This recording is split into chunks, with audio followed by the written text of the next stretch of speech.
제가 읽고 있는 책 중에 나는 넘어질 때마다 하나씩 줍노라 이런 책이 있거든요. 근데 그 책에 오늘 읽은 내용 중에 이런 내용이 하나 있어서 소개를 해드립니다. 우리가 옳은 것을 보면 예스라는 생각이 들죠. 저것은 정말 옳은 것이다. 저것이 정말 진리다. 그런데 그때 그 주변에 있는 많은 사람들이 다 같이 예스라고 인정을 하지만 노라고 행동을 하면, 생각은 다 똑같이 예스라고 하는데 많은 사람들이 노라고 행동을 하면 나도 예스라고 생각은 했지만 덩달아서 노로 가버리게 된다. 이것이 우리 믿음 생활에도 이런 면이 있지 않을까 생각합니다. 복음이 진리인 것, 하나님이 우리의 생명의 주인 되시고 우리의 모든 것 되신 것, yes, 알아요. 그러나 실제 세상 속에 우리가 들어가 보면 하나님을 믿지 않는 사람들, 잘 모르는 사람들이 그 yes하고는 정반대로 그것을 옳은 길로 가지 아니하고 no, 하나님을 대적하는 쪽으로 이렇게 가면 나도 모르는 사이에 그냥 대중에 휩쓸려서 노하고 가버리지 않나. 오늘날 우리 그리스도인들이 예스라고 생각했으면, 내가 믿는 예수 그리스도 그분이 나의 모든 것이 되신다라고 믿고 생각했으면 그것을 행동으로, 믿음으로 삶을 또 살아가야 되는데, 우리가 살아가는 세상에 막상 부딪히면 그렇게 안 하는 사람들 따라서 우리도 그것이 또 옳은 것처럼 이렇게 하나님과 관계없이 살아가지 않나, 이런 생각을 해보게 됐습니다. 오늘 27장, 제가 읽은 사도행전 그 중에서 27장에 많은 진리의 내용들이 있구나라고 생각이 들어요.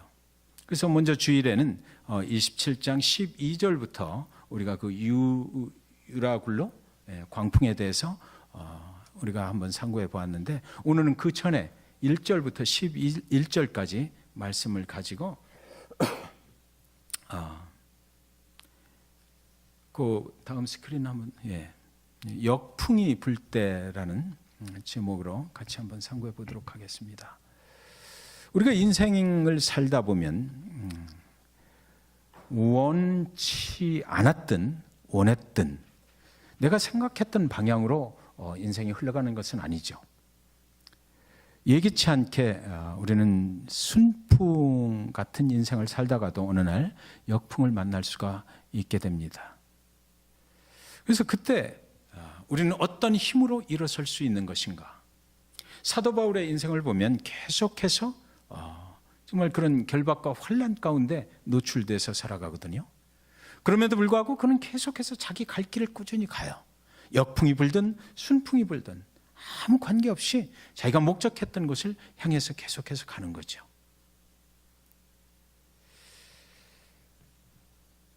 (1절부터) (11절까지) 보면 지금 같이 이렇게 봉독을 해보셨지만 너무나 읽기가 힘들어요. 온갖 지명이란 지명은 다 나오고 사람 이름도 나오고, 그래서 우리나라 말이 아니니까 이것을 계속해서 따라가다 보면 무슨 질문이 생기냐면, 누가는, 사도행전의 저자 누가는 왜 이 장면을 무엇 때문에 이렇게 구체적으로 각 지역을 이름을 쓰고 또 배를 갈아타고 뭐 이렇게 사람 이름을 적어놨을까? 왜 이렇게 구체적으로 기술을 했을까? 그냥 대충 쭉 넘어가 보면 우리한테는 아무 의미가 없는 것 같은데 그냥 갔다 그러면 되는데, 가이사라에서 노마까지 가는 그 과정 중에서 유라굴로 그 광풍을 만나기 이전의 그 단계를 아주 어디를 거쳐서 어떻게 해서 어디 가서 어떻게 했다, 누가 또 그 자리에 있었다라는 것을 아주 구체적으로 세세하게 기록해 놓았다라는 거죠. 왜 그렇게 했을까?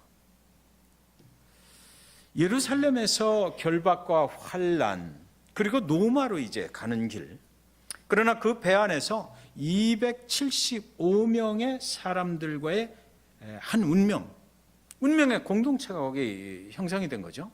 그 배가 지중해에 딱 뜨면 죽어도 같이 죽고 살아도 같이 죽어야 되는 운명의 공동체, 한 배를 누가는 기록을 해놓고 있는 겁니다. 그 배가 유라굴로라는 광풍 앞에서 어떻게 했다, 또 이런 이야기가 또 12절부터는 적혀 있고요.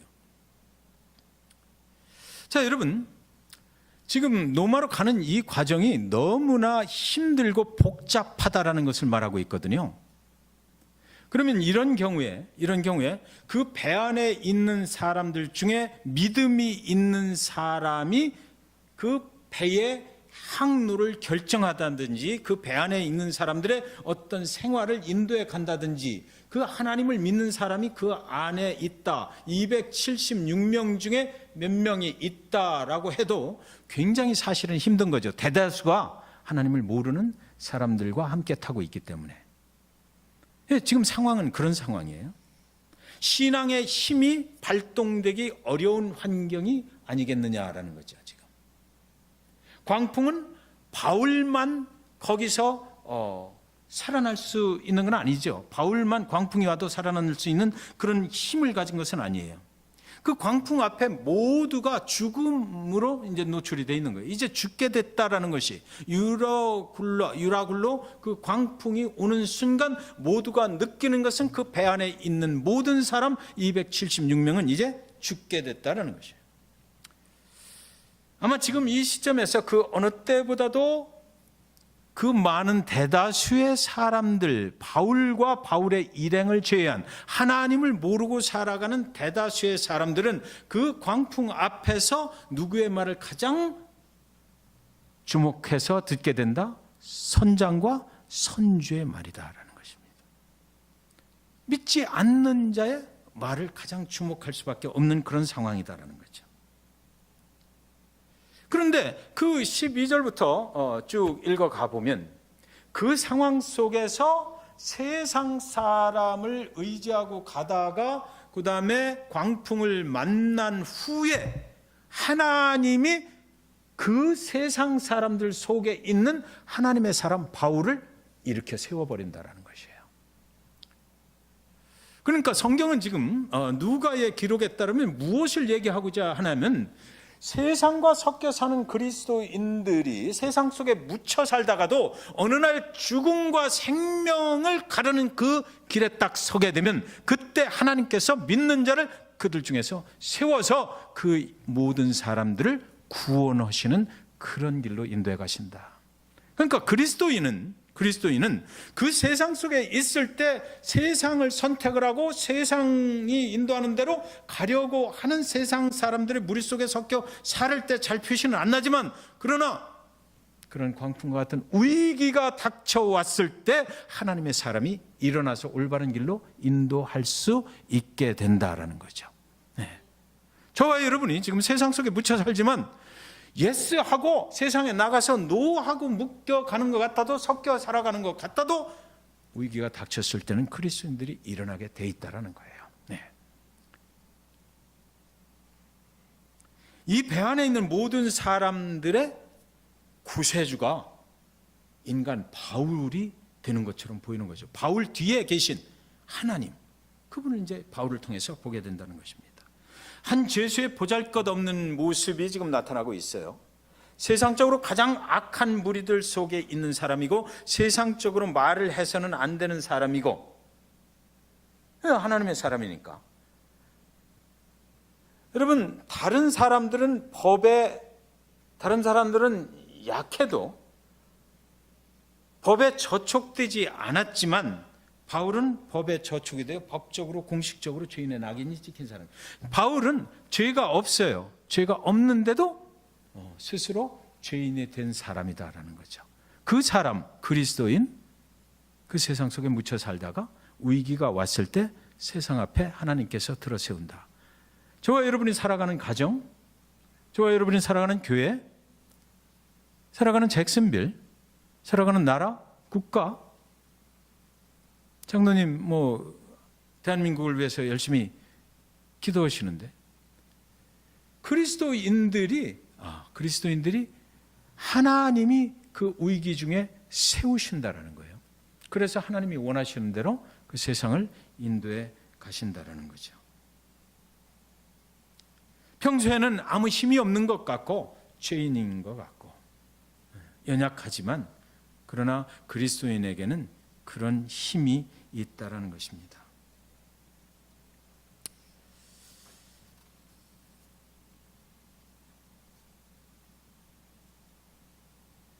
사도행전의 저자 누가가 이 바울의 모습을 마치 광풍 중에 나타나신 하나님처럼 기록을 해놓고 있잖아요. 이런 상황에서 사람들이 그의 말을 믿는다? 한번 생각해 보시기 바랍니다. 금방 죽을 것 같은 파도가 배 안으로 밀려 들어와서 내 뺨따구를 때리고 사람들은 이리 밀리고 저리 밀리고 할 그때 바울의 목소리에 귀를 기울인다? 한번 상상해 보십시오. 사람의 목소리가 그때 들릴까요? 바울이 아무리 가운데 서서 큰 소리로 외친다 하더라도 그 광풍이 배를 막 덮치고 있는데 그 바울이 하는 소리가 그 사람들한테 들릴까요?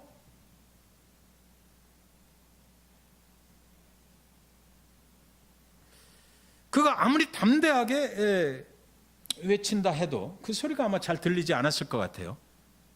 그리고 바울 자신도 인간의 모습 그 자체로라면 그 상황 속에서 그렇게 할 수 있었을까요?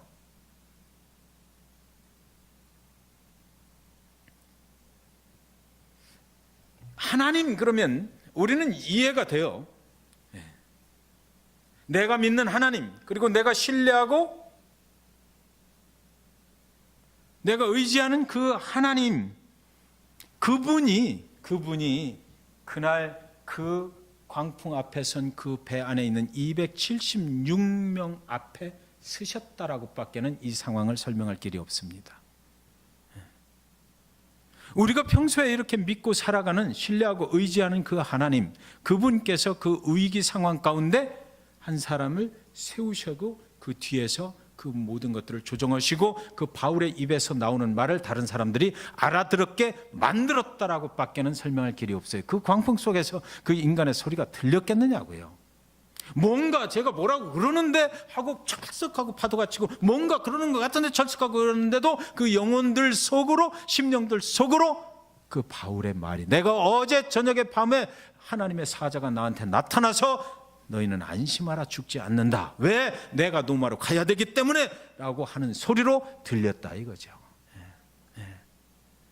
세상 사람들에게 그리스도인이 세워져서 빛을 발한다라는 것은 그리스도인이 뭐가 그렇게 힘이 있고 능력이 있어서 그 인간이 하는 일이 아니라 하나님께서 그 세상 속에 세워주고 그 세상 사람들이 이 사람의 말하는 것처럼 하나님의 말을 들을 수 있도록 모든 것을 조정해 주실 때에 가능한 일이다라는 것입니다.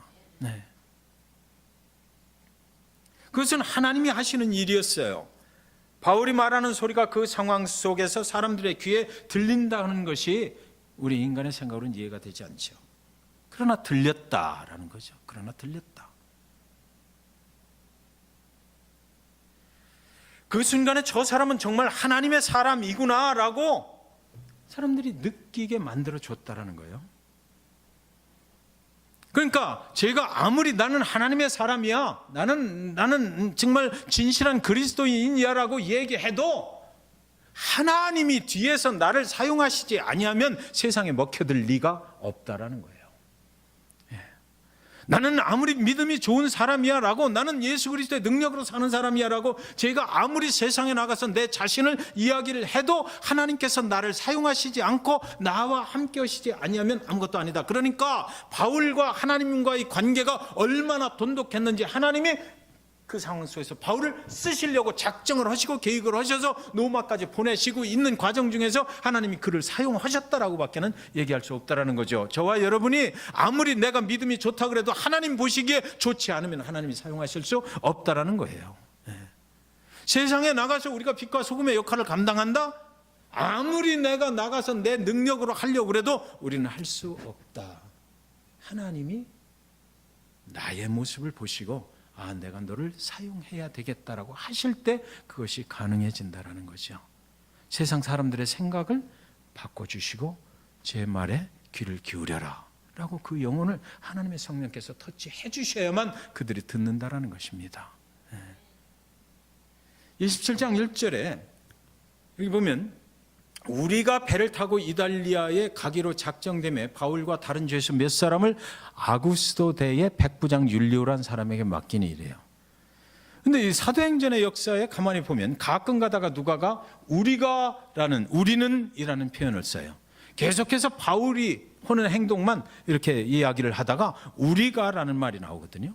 그러면 지금 로마로 가는 그 일행들 가운데 그 276명 중에 지금 보면 이달리아에 가기로 작정됐다 그러는데, 우리가 가기로 작정됐다, 바울만 가기로 확정된 것이 아니라 바울의 동역자들이 함께 갔다라는 거죠.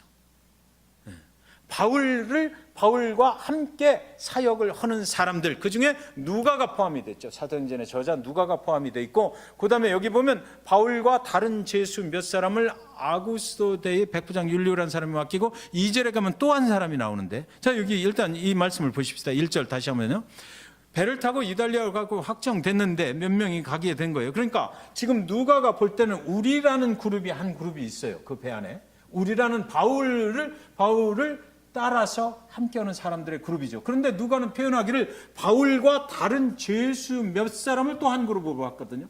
그러니까 바울이 속해 있는 그룹은 어디냐면 죄수들의 그룹이에요. 바울을 따라가는 사람들은 또 여기 있어요. 그죠? 그리고 아구스도 대에, 이게 아구스도라는 말이 나오는데 이 아우구스투스를 말합니다. 로마의 황제 아우구스투스를 얘기해요. 그러니까 예수님 탄생하실 때 마리아와 요셉이 호적하러 올라갔다 그러잖아요. 그때 아우구스투스 황제가 호적을 하라고 시킨 거거든요. 그러니까 아우구스투스 황제는 초대 로마의 황제였는데, 이 사람은 굉장히 선정을 처음에는 베풀었던 사람입니다. 그래서 모든 사람들에게 함께 가는 길이라는 슬로건을 내걸었어요. 모든 속국에 있는 사람들도 로마와 함께 가자. 그래서 함께 가는 길. 그래서 그때 당시에 로마의 백부장이나 천부장 이런 사람들은 그 황제의 지시에 따라서 그 교육을 받고 어디 가서 통치를 하든지 함께 가는 것이 좋다. 이렇게 됐던 거예요. 모든 전 세계의 나라와 민족들이 로마를 중심으로 함께 가자라는 것을 외쳤던 사람이거든요. 그래서 이 사람의 이름을 따서, 그때 당시 이때는 이미 그 아우구스투스는 이제 자살해서 죽은 후에요. 그런데 아우구스투스의 그 이름을 따서 그가 죽자 로마 공화정에서 그를 신이다라고 만들었어요. 신이다라고, 그는 신이었다라고 이름을 붙여줄 정도로 굉장한 사람이었죠. 그러니까 그 사람이 죽고 나서 이 부대가 창설이 됐거든요. 그래서 아우구스투스의 이름을 따서 아우구스 부대를 만든 거예요. 그러니까 이 특수 부대인 거예요. 아주 충성스러운 조직원들로 구성된 부대. 이 부대의 백부장 율리오라는 사람이 이 일을 맡았다, 지금 얘기하는 거예요. 그 뒷배경이 그런 거죠. 그러니까 이 백부장 율리오의 마음속에는 지금 로마까지 함께 가는 이 배 안에서 뭔가 잘 안전하게 잘 함께 가야 되겠다, 이런 생각을 했을 것 같아요. 그 다음 2절 한번 보십시다. 아시아 해변 각처로 가려는 아들의 뭇데노 배의 이름이죠. 우리가 올라 항해할세 마게도냐의 데살로니가 사람 아리스다고도 함께하니라 이랬거든요. 여기 아리스다고라는 사람이 나와요. 바울이 데살로니가에 가서 전도를 하고 복음을 증거할 때에 이 아리스다고를 거기서 만나요. 아리스다고는 데살로니가에서, 마게도냐의 그 데살로니가에 사는 사람인데 바울이 거기서 한 3개월 동안 있었거든요. 그때 복음을 듣고 사람이 변했어. 그래서 이 사람이 그 뒤로 계속해서 이제 바울을 따라가는 것입니다. 이 사람이 아주 대단한 사람이더라고요.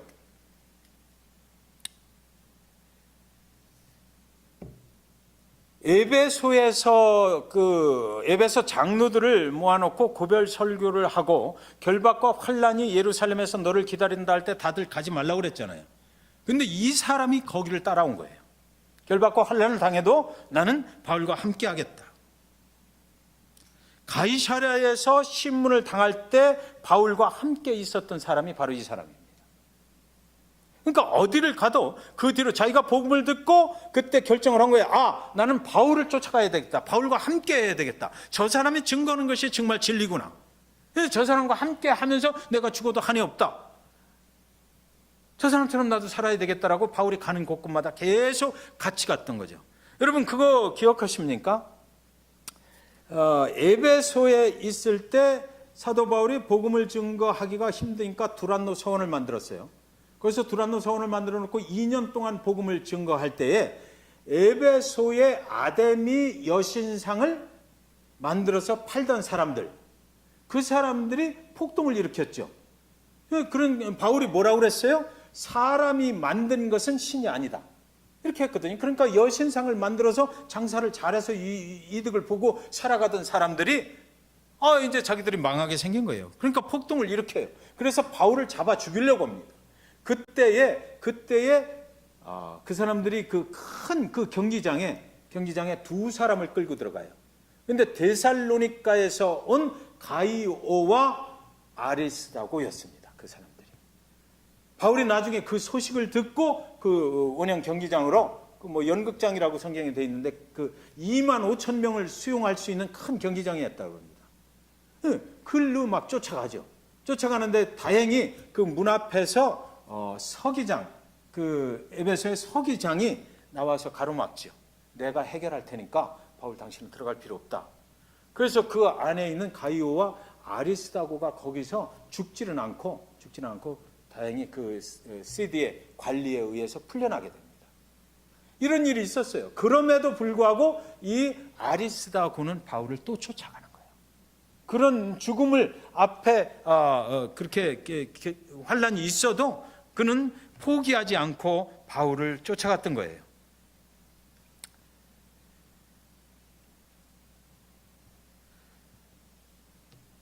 데살로니가에서부터 복음을 듣고 그리고 나서 바울을 계속해서 쫓아가는데 이 사람의 끝날이 어떻게 되냐면 바울이 로마에 가서 감옥에 갇히거든요. 그래서 그 감옥 속에도 이 아리스다고는 같이 들어갑니다. 같이 들어가서 같이 갇히고 그러다가 바울보다 먼저 순교를 당해요. 바울은 여기 27장 1절을 시작할 때 우리가라고 돼 있는 사람들, 이 사람들 때문에 그 결박과 환난 앞에 담대하게 설 수가 있었던 것 같아요. 저 여러분 한번 오늘 생각해 보시기 바랍니다. 우리가 복음을 듣고 예수 그리스도를 통해서 내가 새로운 생명을 얻은 구원받은 자가 돼서 그것이 진리라고 믿고 가요. 그랬을 때 여러분이 복음을 증거하는 그런 사명을 받고 살아갑니다. 세상의 삶을 그런 식으로 살아가요. 그때 굉장한 환란이 올 수 있거든요. 세상과 부딪히니까. 그럴 때 여러분 혼자라면 감당하기 힘들 거 아닙니까? 저는 오늘 성경 속에서 바울이 그 결박과 환란 앞에 담대할 수 있었던 그 이유가 있구나. 그 뒤에 그를 믿어주고 신뢰하고 따르는 함께 가는 사람들이 있었다는 것입니다. 함께 가는 사람들이 있었어요. 그 목숨을 함께 주님을 위해서 사용하길 원하는 그런 사람들이 있었다는 거예요. 골로새서 4장 10절에 보시면 나와 함께 갇힌 골로새서 4장 10절 나와 함께 갇힌 아리스다고와 바나바의 생질 이렇게 나오는데 이 로마 감옥에서 바울이 한 얘기입니다. 그 감옥 속에 나와 함께 갇혀 있었다. 이런 사람이 있었던 거죠. 이 사람 아리스다고가 무슨 죄가 있어요? 바울처럼 앞장서서 복음을 막 증거한 것도 아니거든요. 이 사람은. 그런데도 나는 바울을 따라가리라 하고 바울이 전하는 그 복음이 진리다. 그것을 위해서 나도 함께하리라고 했던 거예요. 아리스다고는 아주 변함이 없는 그런 사람이었던 거죠. 한 하나님, 한 예수, 한 성령 안에서 그들은 어디든지 함께 갈 수 있었다. 바울이 계속해서 끝까지 그 결박과 환난을 향해서 나아갈 수 있었던 이유가 바로 이런 사람들 때문이었지 않나 생각을 합니다. 27장 3절에 보면 이튿날 시돈에 대니 율리오가 바울을 친절히 대하여 친구들에게 가서 대접받기를 허락하더니 자, 이 율리오가요 그 시돈에 바울의 친구들이 있었어요. 저는 모르겠어요. 아무리 연구를 해봐도 그 사도 바울이 그 시돈이 어디냐면 그 가이사랴 예루살렘 그 위쪽이거든요. 가이사랴에서 한 70km, 70마일 정도 떨어진 곳이에요. 거기에 배가 도착해서 이제 다시 이제 갈아타게 되는데 멈추는데 거기서 잠깐 멈춰 있는 동안에 율리오 백부장이 바울에게 네 친구들이 여기 살고 있으니까 나가서 만나도 좋다라고 허락을 했던 거예요. 그러니까 율리오 백부장이 바울을 신뢰했죠. 죄수지만 그러는 자기가 이렇게 통솔을 해서 끌고 가야 되는 사람이지만 바울을 가만히 보니까 바울과 함께 한 일행들을 봤을 것 같아. 그들이 얼마나 진실하고 얼마나 하나님 앞에 신실하게 살려고 하는지를 그 시간 중에 보고 느끼고 그러고 나서 그 친구들을 만나고 나와도 좋다. 대개 같으면 아무리 자기가 친절을 베풀어도 그 친구들을 뵈러 오라고 그래. 그래가지고 너는 나가지 말고 여기서 친구들과 이렇게 만나봐 라고 할 것 같아요. 그런데 이 율리오 백부장이 얼마나 바울을 신뢰를 했으면 밖에 나가서 친구들을 만나고 와도 좋아라고 해줬던 거예요. 자, 그런데요, 율리오는 하나님을 모르는 사람이잖아요. 이 바울에게 하나님을 믿는 사람을 친절하게 대해줬던 이 율리오가 유라굴로 광풍이 왔을 때 바울에게 물어보는 것이 아니라, 바울의 말을 따르는 것이 아니라 누구의 말을 따라요? 선장과 선장을 따랐다. 여러분, 하나님을 믿지 않는 사람이 그리스도인을 좋아해요. 왜? 조금 손해봐도 그냥 넘어가니까. 하나님을 믿지 않는 사람이 그리스도인들을 굉장히 신뢰해요. 믿어요. 세상적인 어떤 딜을 할 때 조금 양보하는 사람들이니까. 그러나 여러분, 결정적인 위기의 순간이 오면 그 사람들은 세상을 선택해서 가버려요. 여러분, 거기까지가 그리스도인이 감당해야 될 몫이다 이거예요. 상처받았다고, 세상 사람한테 상처받았다고요? 세상 사람이 나를 배신했다고요? 여러분이 그리스도인이라면 그것은 당연한 거예요. 바울에게 굉장히 친절하게 해줬거든요. 그 정도로 나가서 갔다 오라고, 친구들 만나도 좋다고 한 사람이 위기가 딱 오니까 그 사람이 바울이 아무리 말을 해도 듣지를 않아. 나는 하나님을 모른다라는 거죠. 나는 하나님을 믿는 사람을 절대적으로 믿을 수는 없다 이거죠. 친절한 거하고 하나님을 믿는 거하고는 다른 거죠. 세상의 친구들, 그러니까 우리가 예수를 전해야 되는 거예요. 세상의 친구들과 우리가 그 친구들을 믿을 수는 없다 이거죠. 결정적인 순간이 오면 그들은 세상으로 가기 때문에요. 여러분, 이제 정리하겠습니다.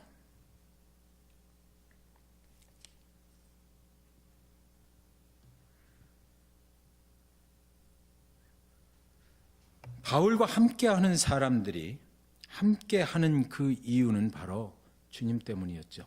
바울이 좋아서가 아니고 그 복음을 듣고 내가 주님을 만났기 때문에 함께하는 거예요. 아리스다고는 바울과 함께 로마 감옥에 들어가서 먼저 순교를 하기까지 함께했어요. 그러니까 바울은 쭉 사도행전을 계속해서 읽다 보면 굉장히 행복한 사역을 했구나 이런 생각이 드는 거예요. 그렇기 때문에 어디를 봐도 바울이 정말 환난과 그 결박 속에서 고민하고 두려워하고 떨고 이랬다 그런 것이 없어요. 뒤에서 함께하는 그런 사람들이 있었던 거예요.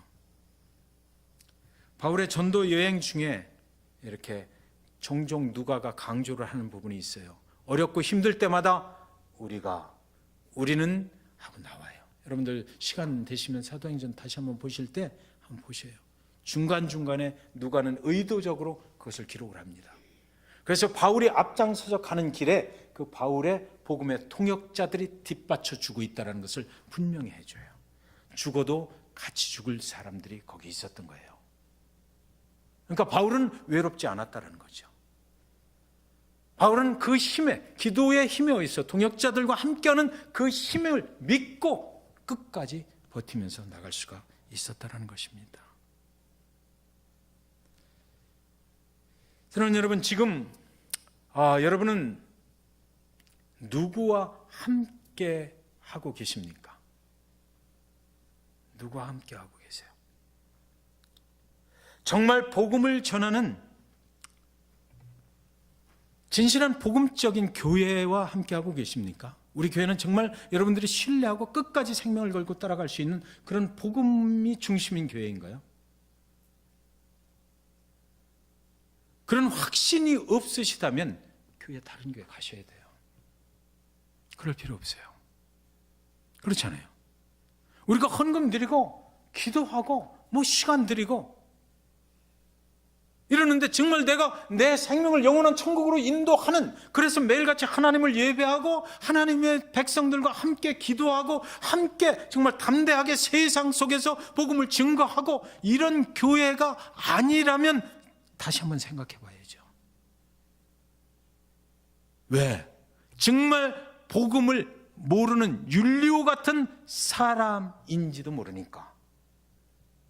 결정적인 위기가 닥쳐왔을 때 세상과 타협해버리는 그런 교회, 그런 사람일 수 있으니까. 함께 복음을 들고 갈 사람들이 우리 안에 있어야 되는 거예요. 교회는 그것 때문에 똘똘똘 뭉쳐서 오직 한 가지, 우리가 찬양 드린 것처럼, 그죠? 십자가의 복음, 주님의 이름이 높임을 받으소서, 오직 주의 이름만이 높임을 받으소서, 그걸 위해서 교회가 존재하는 것이고 그걸 위해서 하나님의 백성들이 필요한 거죠. 그래야 그 교회, 아니면 사역자든지 목회자든지 그 교회 어떤 성도라도 위기가 닥쳐왔을 때 함께 하는 신앙의 공동체, 복음 중심으로 된 그 공동체는 그 세상에 어떤 위기를 뚫고 나갈 수가 있지만, 그렇지 못하면 다 무너져버리고 만나는 결론입니다.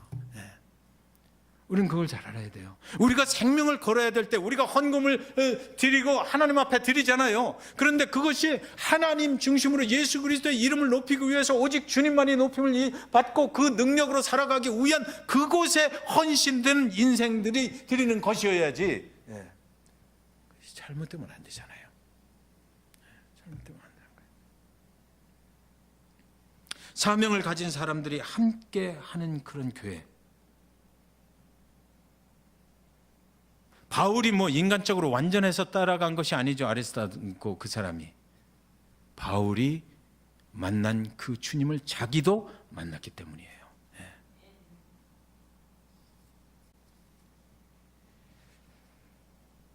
결박과 환난을 이길 수 있는 길, 그것은 복음 안에서 하나 된 동역자들의 힘입니다. 저 여러분, 세상이 험하죠. 세상이 굉장히 험합니다. 생각했던 것 이상으로 험해요. 앞으로 더 험해질 거예요. 그 속에서 그리스도인들이 정말 복음적인 교회, 복음적인 성도가 된다, 그 복음을 들고 세상에 나가서 나의 삶을 살아간다 라고 할 때에 거기서 당하는 결박과 환난이 분명히 있습니다. 목회자는 목회자 나름대로 있어요. 여러분도 있을 거예요. 그것을 견뎌내고 담대하게 그것으로부터 최후 승리를 얻는 그날까지, 면류관을 받는 그날까지 갈 수 있는 방법은 여러분이 정말 복음적인 교회, 복음적인 성도들이 되어 주셔야 된다는 거예요. 그것만이 이길 수 있는 길이고 그것만이 우리가 최선을 다해서 가야 될 길이라고 우리가 믿는 것입니다. 기도하겠습니다.